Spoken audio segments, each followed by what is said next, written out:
My granddaughter is terrified of her stepmother, but she's only 9 years old and nobody believes her. Last week, she pressed a folded piece of paper into my hand while her father wasn't looking. It said, "Grandpa, look in the attic behind the old suitcases. Don't let Vanessa know." I waited until 2 in the morning to climb those stairs, and when my flashlight found what was hidden up there, my chest got so tight I had to sit down on the dusty floor and just breathe for a while. But I need to back up, because this doesn't start in an attic. It starts with my wife of 41 years, Dolores, dying of pancreatic cancer on a Tuesday morning in October, 14 months ago. She'd been diagnosed in August, and by the time they found it, there wasn't much the doctors could do. We had 2 months of knowing, 2 months of hand-holding and crying and saying everything that needed saying, and then she was gone. She was 63 years old, and she made the best brisket in Pinellas County. And she laughed at her own jokes before she even finished telling them, and then she wasn't there anymore. I'm 67. We lived in the same house in Clearwater, Florida for 28 years. Our son Derek grew up in that house, played Little League 2 blocks away, learned to drive in that driveway. When Dolores got sick, Derek drove down from Atlanta almost every weekend. He sat with her, talked with her, held her hand. I was proud of him for that. Whatever else I would later learn about my son, I will always hold on to those last months, because that man in that hospital room was real. Derek had been divorced for 4 years when Dolores passed. His first wife, Amber, was a decent woman, and they just grew apart, as people do. Their daughter, Kaylee, was 9 years old and spent every other week in Atlanta with Derek. She was a quiet kid, the kind who watches everything and says less than she's thinking. Dark eyes, very still. Dolores used to say Kaylee was an old soul. I didn't know yet how right she was. About 6 weeks after the funeral, Derek called to say he'd been seeing someone. Vanessa. He'd met her a few months earlier, before Dolores passed, but hadn't mentioned it out of respect. She was 42, a real estate attorney. No children of her own. Smart. Derek seemed lighter when he talked about her.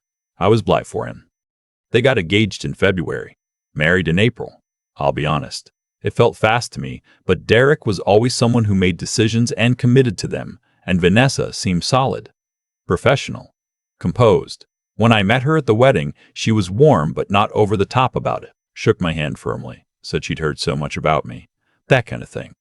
By May, Derek had accepted a promotion that moved him to a regional director position, which meant significantly more travel. He was gone Monday through Thursday most weeks.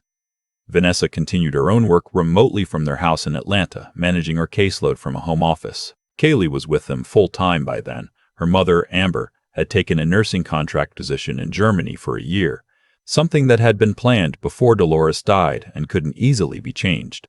So it was Vanessa and Kaylee, mostly alone, 3 weeks out of 4. In June, Vanessa called me, said she was worried about me being alone in the house, that Derek was concerned too. It was a big house for one person, she said.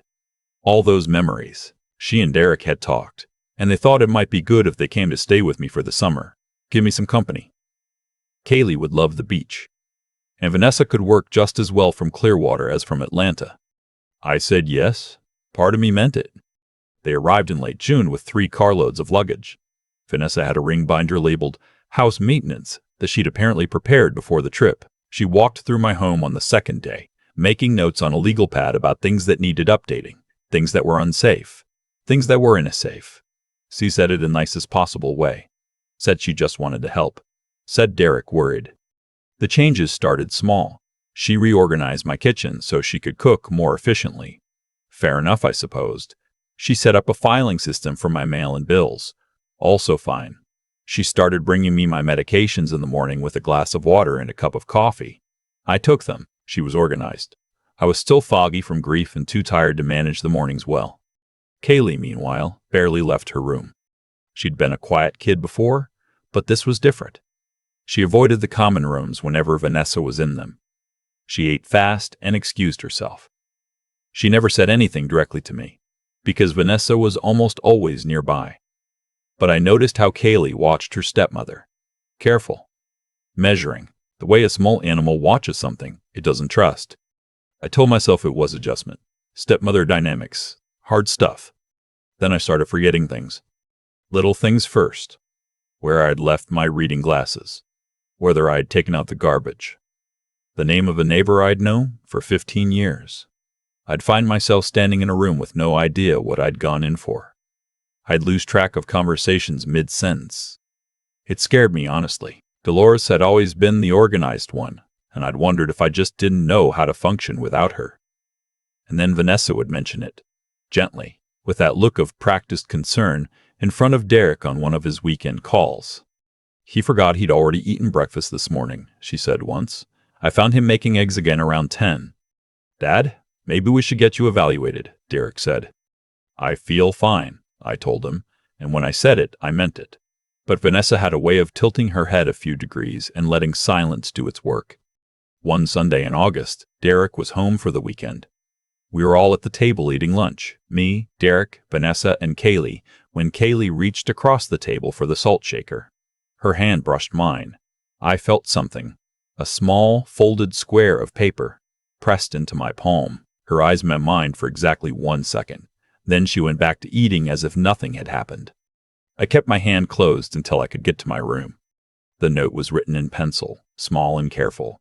"Grandpa, look in the attic behind the old green suitcases, the ones with the broken handle. Go when she's asleep. Don't tell Vanessa. I'm scared." My hands were shaking when I read it. That night, I waited. Derek had driven back to the airport after dinner. Vanessa went to bed around 10:30.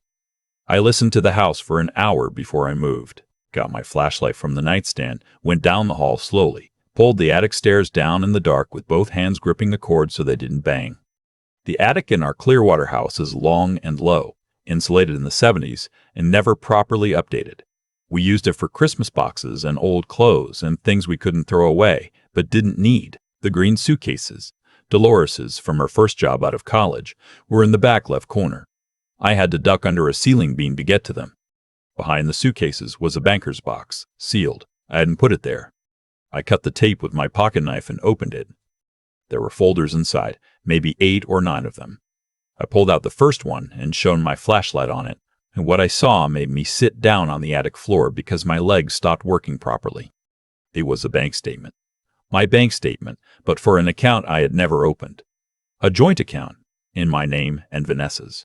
Established 3 months ago, the statement showed a balance of $58,000, accumulated through a series of transfers from my primary checking account, my retirement account that Dolores and I had built over 4 decades.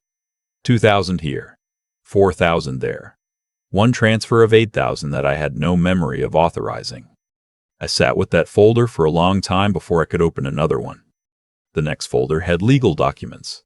A financial power of attorney signed with what looked like my signature, naming Vanessa as my sole agent with authority over all assets, medical decisions, and living arrangements. I didn't sign that.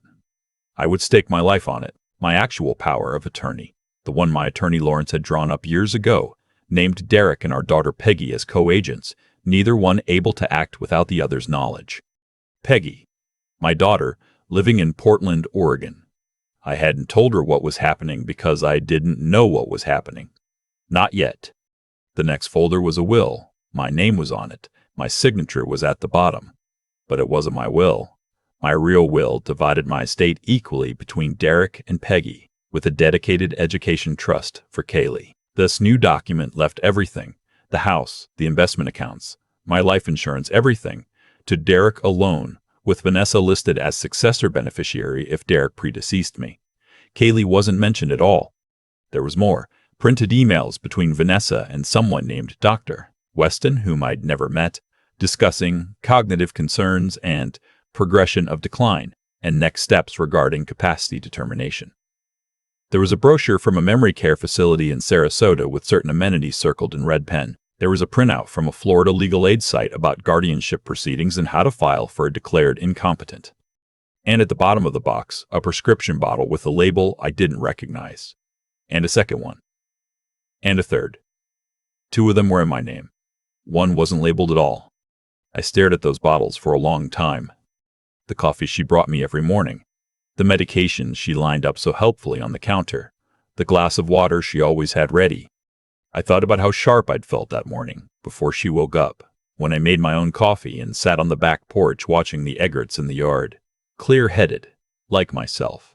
and how by 10 o'clock, after my morning routine with her, the world had gone soft and uncertain around the edges. I photographed everything. Every page, every document, every bottle. I uploaded it all to a cloud storage account Dolores had set up for our vacation photos that Vanessa didn't know about. Then I repacked the box exactly as I'd found it, put it back behind the suitcases, and went downstairs. I sat in my kitchen at 3 in the morning and did not sleep. The next day, Vanessa brought me my coffee right on schedule. All smiles. She asked if I'd slept well. I told her fine, just fine. I took the coffee to my room and poured it into the spider plant on the windowsill. I took the pills she lined up on the counter and put them in my shirt pocket and dropped them in a neighbor's garbage can when I got the mail. I lived on food I prepared myself for the next several days. Simple things, things I could see her not touching. The fog lifted, slowly, then faster. By Thursday, I felt like myself for the first time in months. I called Lawrence, my attorney, from my car in the parking lot of a Publix 3 miles from the house. "I need to see you today," I told him. "I can't explain on the phone. It's urgent." He cleared his afternoon. In his office, I showed him the photos on my phone. I watched his face change as he went through them. Lawrence is a careful man, not given to visible emotion. But by the time he got to the forged will, his jaw was set, and his eyes had gone cold. "This signature is a forgery," he said. "I have your actual will filed. This was never executed through my office, which means they either forged it outright or found someone else to notarize it fraudulently." He set the phone down. The power of attorney is the same. This is a fake, a very good one, but a fake. And the bank account, he shook his head. That's theft. Ongoing. Has been for months. What do I do? First, you get a medical evaluation today. Blood work, cognitive assessment. I have a physician I trust I'll call ahead. You need documentation that you are fully competent, because if they try to file for guardianship, we need to be ahead of it. He was already writing on a legal pad. Second, we go to the police. This is fraud, forgery, financial elder abuse, and depending on what those pills turn out to be, potentially poisoning. Third, we protect Kaylee. If she knows something and Vanessa suspects it. I know, I said. Is she safe there? I don't think she's in physical danger. I think Vanessa is too careful for that. But I want her out of that house before any of this breaks. Agreed. Go to the doctor. I'll make calls. Dr. Lindstrom saw me that afternoon. She was thorough, unhurried, and didn't look at me like I was a problem to be managed, which after months of Vanessa's concerned tilting head felt like a gift. She drew blood. She walked me through a cognitive evaluation. She asked me questions about my daily routine, my medications, the changes I'd noticed. Your cognitive function is completely intact, she told me when we were done. I'm not seeing any markers for dementia or decline. What you're describing, the confusion, the memory gaps, the disorientation, those are consistent with sedation, with someone being medicated without their knowledge. She wrote something on her notepad. I'm going to put that in writing. When the blood results come back, I expect we'll see evidence of at least one benzodiazepine, possibly others. It'll take a few days. That's fine, I said. I'll be careful until then. That night, I sat on the back porch after Vanessa and Kaylee were in bed, and I looked out at the yard that Dolores and I had planted together over 28 years. The birds of paradise, the old grapefruit tree, the jasmine that came back every spring no matter how cold the winter got. And I thought about my son, Derek, who called me every Sunday, who had sat beside his mother's hospital bed and held her hand, who was, right now, on a business trip to Dallas, checking in with me by text every couple of days. I thought about whether he knew. I didn't let myself decide yet. I needed to know for certain before I let myself feel what I'd feel if the answer was yes. I made myself behave normally for 4 more days. It was the hardest thing I've ever done. Harder than the funeral. Harder than those first weeks alone. Every morning I accepted the coffee from Vanessa and poured it out when she left the room. Every meal I ate only what I prepared myself, claiming I'd already eaten or wasn't hungry. Vanessa noticed. I could see her recalibrating, watching me with something behind her eyes that she was working to keep off her face. On the 4th evening, Derek came home from his week away. He walked through the door looking tired and kissed Vanessa and ruffled Kaylee's hair and dropped onto the couch. And Vanessa immediately pulled him toward the hallway. quiet and purposeful, while Kaylee and I watched a nature documentary in the living room. I turned the TV volume down 2 notches. Through the wall I could hear them, not every word but enough.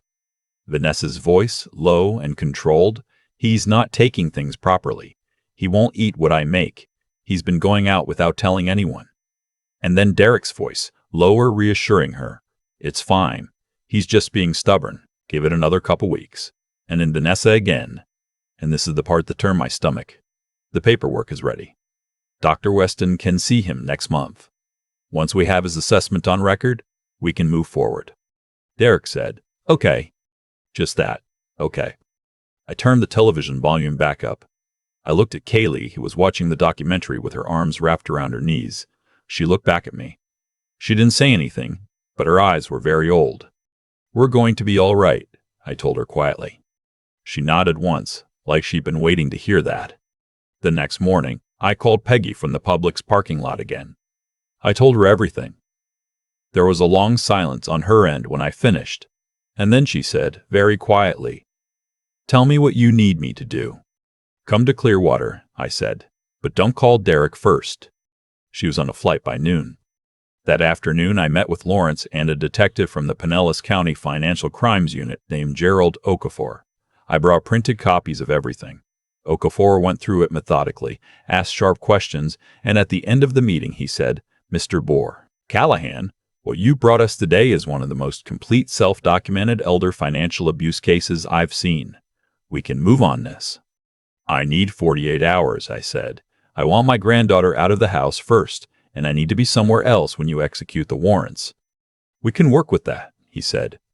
Those 2 days, I cooked breakfast every morning like normal. I watched the evening news. I let Vanessa believe I was the same confused old man she'd been managing for months, and I said goodbye to my house, not out loud, just in my heart, walking through each room and touching things. Dolores's reading chair, the frames on the mantel, the kitchen window where she used to stand and watch the yard while the coffee brewed. On the morning of the 3rd day, Vanessa had a client call scheduled. Derek was already gone to the airport. The moment her home office door clicked shut, I walked calmly to Kaylee's room, knocked twice, and opened the door. She was sitting on her bed with her backpack already on her lap. She looked up at me and said, "Is it time?" "It's time," I said. We drove to Peggy's hotel first. She had Kaylee's hands wrapped in both of hers before I even finished explaining. Then the 3 of us drove north on I-275 and didn't stop for 3 hours. Detective Okafor called me when we were past Tampa. They'd executed the search warrant. They'd found the banker's box in the attic, along with additional documents in Vanessa's home office, communications with the fraudulent notary, the arrangement with the memory care facility, financial projections. The pill bottles had been identified. 2 of them contained controlled substances at doses that, according to the toxicologist, would cause exactly the cognitive symptoms I'd been experiencing. Vanessa was arrested at the house. Derek was detained at the airport when he landed in Atlanta 3 hours later. I sat in the passenger seat of Peggy's rental car and watched the Gulf go by through the window, and I didn't cry. I'd done my crying at 3 in the morning in my kitchen. What I felt now was something quieter and harder to name. The legal process took almost a year. Vanessa was charged with financial elder abuse, fraud, forgery, and administering a controlled substance without consent. Her attorney tried to argue she'd been acting in my best interests, that she was managing a situation her husband was too emotionally compromised to handle. The jury took 6 hours to disagree. She was sentenced to 7 years. Derek pleaded guilty to conspiracy and cooperated with prosecutors in exchange for a reduced sentence. He got 3 years with eligibility for early release. The day he pleaded guilty, he called me from his attorney's office. I picked up. "Dad," he said, "I don't expect you to forgive me. I just need you to know that He stopped. Started again. "She convinced me you were going to lose the house anyway. That you'd need full-time care within a year. That we were just getting ahead of it." Another stop. "I know that's not an excuse." I sat with that for a moment. "I know you loved your mother," I told him, "and I know that somewhere under all of this you love me, but I can't carry this for you, Derek. That's yours to carry." He didn't say anything after that. I said goodbye and hung up. Kaylee went back to Atlanta when her mother, Amber, returned from Germany in the spring. The night before she left, we sat on my back porch. I was back in the house by then, all of Vanessa's organizational systems dismantled, the herb garden Dolores had planted back in the ground where it belonged, and Kaylee leaned against my shoulder and we watched the yard in the dark. "I didn't know if you'd believe me," she said. "Why wouldn't I believe you?" She thought about it. Grown-ups usually believe other grown-ups. "That's true," I said. "But you didn't just tell me, you showed me where to look. That took real thinking." She was quiet for a while. "Then, I just didn't want her to take your house." I put my arm around her. This 9-year-old girl who'd watched everything and said less than she was thinking, who'd folded a note into a square small enough to pass in a handshake, who'd been scared for months and held it together long enough to get me the information I needed. "You saved it," I told her. "You saved a lot more than the house." She went home the next morning. We talk every Sunday now, which is more than I can say for most people. As for me, I'm fine. I really am. My cognitive tests have come back normal in every follow-up Dr. Lindstrom has run. The accounts have been restored. Lauren's helped me fight through the bank's initial reluctance and recover everything that was transferred, all of it. My real will is properly filed. Peggy's name is on every relevant document, and the locks on the house have been changed 3 times for good measure. I tend to the yard that Dolores and I planted. I watch the egrets in the morning from the back porch. I make my own coffee. Some nights I think about how close it came, how a few more weeks, a completed guardianship filing, a judge who'd read a fraudulent psychiatric assessment, how quickly a life you've built over 67 years can be taken from underneath you by someone who smiles at you over breakfast. It makes me careful now in a way I wasn't before. Not paranoid, just careful. If you're listening to this and you have an older person in your life, a parent, a grandparent, an uncle, please pay attention. Not in a hovering way. Just pay attention. Notice if they seem different. If they're confused in ways they weren't before. If there's a new person in their life who manages all the access to that person. If they seem smaller than they used to. And if you're older yourself and something feels off, something in your home, in your finances, in your own mind, trust that feeling. Get a second opinion. Call your attorney. Call your daughter. Call someone who knew you before. Let them look you in the eyes and tell you what they see. You're not imagining things. You're not too old to know your own mind. You've been alive long enough to recognize when something isn't right. That instinct didn't go anywhere. Listen to it. Kaylee listened to hers. And because she did, I'm still in my house. Still in my life. Still myself. That's not nothing. That's everything. I keep thinking about the night I sat alone in my kitchen at 3 a.m, holding photographs of documents that were designed to erase me. Not kill me outright, just quietly hollow me out until there was nothing left to fight back with. No money. No legal standing. No credibility. Just a confused old man in a memory care facility in Sarasota, while someone else decided what to do with everything Dolores and I had spent 41 years building together. What stopped it wasn't luck. I want to be clear about that because I think people reach for luck when the truth is harder to sit with. What stopped it was a 9-year-old girl who paid attention when the adults around her had stopped. Kaylee noticed things that I was too fogged and too grieving to see. She noticed the timing of things. She noticed what happened to me after certain meals, after certain cups of coffee.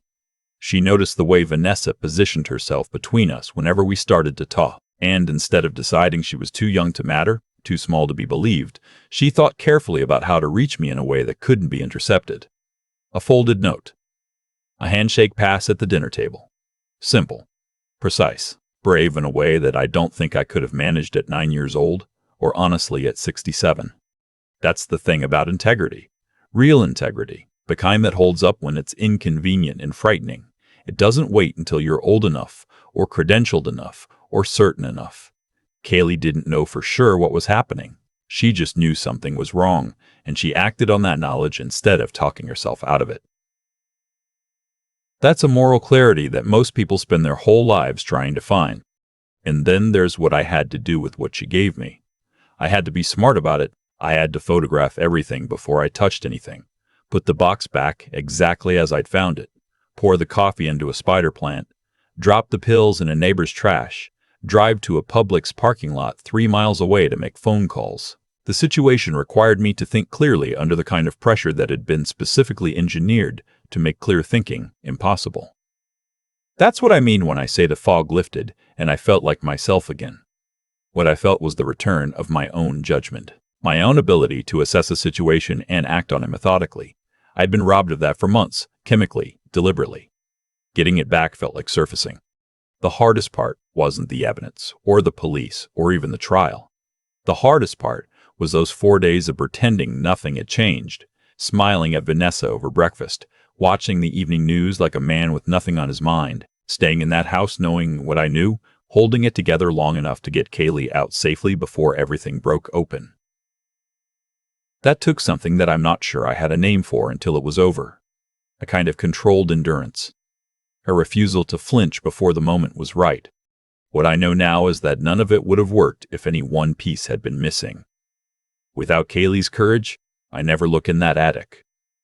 Without my own clarity once the drugs cleared, I don't know what to do with what I find. And without the endurance to stay calm for 4 more days, the whole thing falls apart before Peggy even lands in clear water. Those 3 things held together. They have to. Take anyone away and you don't get the same ending. I tend to think that's true of most things worth surviving.